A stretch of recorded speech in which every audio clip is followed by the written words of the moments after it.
Hey, Magic fans, welcome back. This is your captain speaking here on Capnclydes MTG. That's right, it is SpongeBob time. The SpongeBob secret lair has been revealed, and well, I guess we're all going to Bikini Bottoms for this one because it's good and bad. So, before we get started, don't forget, comment, like, and subscribe. Hit that notification bell. Comments down below will feed the YouTube algorithm. Links in the description for ways to support the channel. Get cards on TCG eBay store in the description. Become a YouTube member or go to Patreon, buy some boxes, yada, yada, yada. All that said and done, let's get into it. So, when's this stuff go on sale? Well, according to this little splurgy thing on the internet, we're talking about March 24th at 9 a.m. Pacific. That's noon for us Eastern folk. So we've only got 14 more days. It's kind of weird to announce it so close to the release date, but I mean, this is kind of getting par for the course, but whatever. So the different cards we're going to have in there, we're going to have a whole basic land set. We'll start with the forest here. Gotta admit, and just take it for what it is, I think I like the land in this set, just because it's dumb. We have the kelp forest that they got lost in. Gotta love that. Moving on, we have the mountain, which explodes. I like how Gary's in all these pictures. Anyway, that's probably the reason I like him the most. We have Mount Bikini Bottoms as the mountain. We have the swamp, which is clearly the bus station to nowhere. Obviously, Gary's on the road. Notice Gary's in all these, so that's why I like them. We have Gary in the island, which is, if it's an island, it's obviously going to be Bikini Bottoms. So, I think they could have had a better picture of Bikini Bottoms, but whatever. And then we also have a plains, which is the jellyfish plains, with, again, Gary just chilling. So those are our 5 lands. I'm going to assume that's probably going to be one secret lair all by itself. It'd be shocking if all these were together in a cheap secret lair. Obviously, there'll be the ability to buy them all at once or individually, but there's 5 lands, so I'm going to guess that that's one secret lair. Now, these remaining cards, there's enough for 2 secret lairs. I don't know where they're going to divide or even why or how. So we're just going to go through all of them at once. So the first card we have is a food token. And what better food token could there be than a Krabby Patty? Bump-a-dump-bump. So, yeah. Pretty self-explanatory there. Gotta love it. Next we have the Night Whisperer. And I gotta admit, this is probably also one of my favorite meme pictures of all times. Black and 1. You draw 2 cards, lose 2 life. Not the most expensive card in the world, but is funny and, let's be fair, very playable. So, not so upset about that. And then we also have Force of Despair. This is probably the best. Again, not a highly playable card as far as how many people play it, but, I mean, 2 black and 1 for an instant. If it's not your turn, you may exile a black card from your hand rather than play its mana cost. Destroy all creatures that enter this turn. I mean, basically Wrath of God for what's in play currently. So it's fine. I think the best thing about the Force of Despair card here is SpongeBob and Squidward. And the little pink man himself doing their classic meme where Squidward stares out the window while they run around outside doing their craziness. And Squidward's just losing his shit. So, I mean, pretty much to Squidward, these two are a force of despair. I don't even know how else to even say that.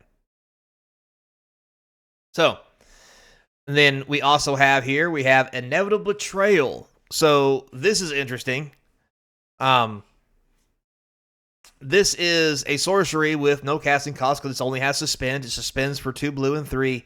Suspends for 3. Now, target opponent search target opponent's library for a creature card, put it onto the battlefield under your control, then that player shuffles. This is a very powerful card, but does not see lots of play. Mainly because, well, I mean, tap out on turn 3, still wait to turn 6, by then you may be dead. But a little popular in Commander for the shenanigans. Also really cool in Commander in a deck where, nothing has the casting cost and all you do is use some kind of weird ability to play stuff for free. Anything from cast a spell equal to its mana cost of X or less for whatever reason. What's all the other ones called? There's so many of them. They're all called different things. But yeah, very interesting play.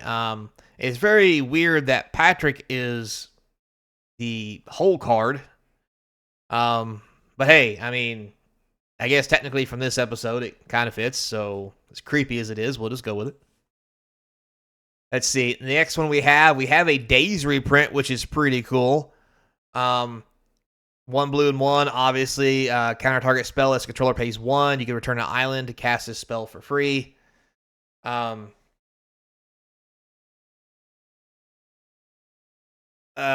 Krabs here. I mean, I don't remember this episode, but I mean, it's cool. It's fine. It's whatever. Now, Days is a very powerful card that sees lots of play in several formats. I mean, mainly the vintage formats. Let's not be wrong here, but this could actually have some value as a special version of Days that people may want just to, let's say, aggravate the opponent. We'll use our good words today.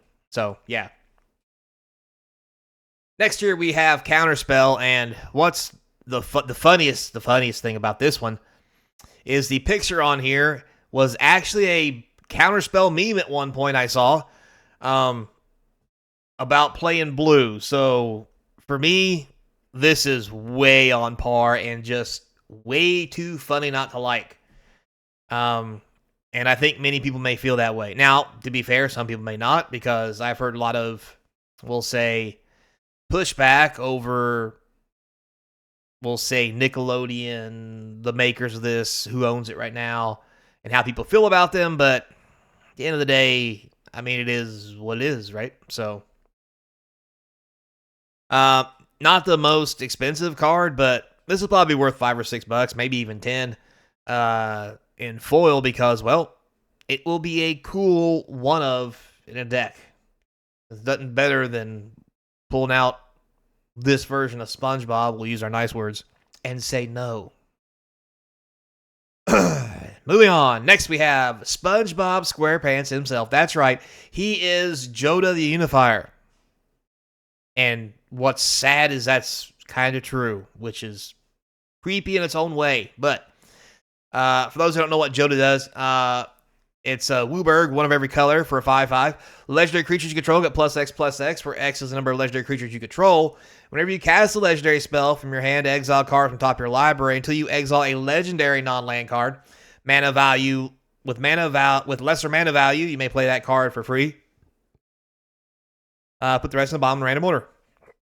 So yeah. And couldn't be a better picture of the rainbow with him being all the colors, and yeah, this is too funny. Oh, and on that note, if you haven't noticed, none of these cards are new cards or special cards that just go to Commander or whatever because they're just being made. These are all reskins, so calm down. It'll be fine. If you don't want to buy them, just buy the originals. We have Patrick himself, Patrick Star, as reprinted as a Bark Tooth Warbeard. 2 red, a black, and 4 for a vanilla 6/5. And he just don't get it. And to be fair, him being rebranded as, I think this is from Legends originally. On one note, I don't like them reprinting Legends like this because they have a special place in my heart. Secondly, this is definitely him if he was in this world. Vanilla, I don't get it. 6/5, 7 mana, like completely, honestly, not really playable. But hey, who knows? Somebody might put him in a deck just because it's Patrick, so maybe it's his time to shine. as somebody else. Also, we have Sandy Cheeks, Martial Astronaut. Oh my god, I just can't. Green and 3, clearly because she's a squirrel. She is Toski, the Bearer of Secrets. The 1/1 that can't be countered is indestructible, attacks each combat, and whenever a creature deals damage to a player, draw a card. This is actually a pretty pricey card. And just the fact that you can get a squirrel called Sandy Cheeks to put in your Magic deck and say, I cast Sandy Cheeks and attack with Sandy Cheeks, I think it's going to make this card worth $50. Easy. It's just, there's no questions. Way too many of us man-childs out there who are not mature enough to not laugh at this, to put this in a deck and want it. So, yeah, I'm down, and I'm here for it. So, yeah, let's go. Next, we have Gary himself. Gary the Snail, who is Toxrill the Corrosive. Probably one of the most devastating creatures in the game. And it's Gary, and I am so on board. 2 black and 5 for a 7/7. Beginning of your end step, put a slime counter on each creature you don't control. Creatures you don't control get -1/-1 for each slime counter. Whenever a creature you don't control with a slime counter on it dies, you make a 1/1 black slug, snail, creature. And for a black and blue, sacrifice a slug, snail, to draw a card. So, yeah. Gary's, as always, the man. And you don't mess with Gary. So, next we have Squidward, the sarcastic snob. 2 blue and 1. He is actually Grazalax, the Illithid Scholar. I can kind of see this. Horror. Whenever a creature you control becomes blocked, you may return it to your hand. Whenever one or more creatures you control deal combat damage to a player, draw a card. This is fine. I don't know what else he could be. But to be fair, I think he's definitely the Illithid. And I'm okay with that. Next, we have Mr. Krabs himself, the Penny Pincher. 2 blue and 2. He is actually Charix, the Raging Isle. I don't understand why he's a land. But anyway, Leviathan Crap, maybe that's why. He's an 0/17. Spells your opponent's cast that target Mr. Krabs.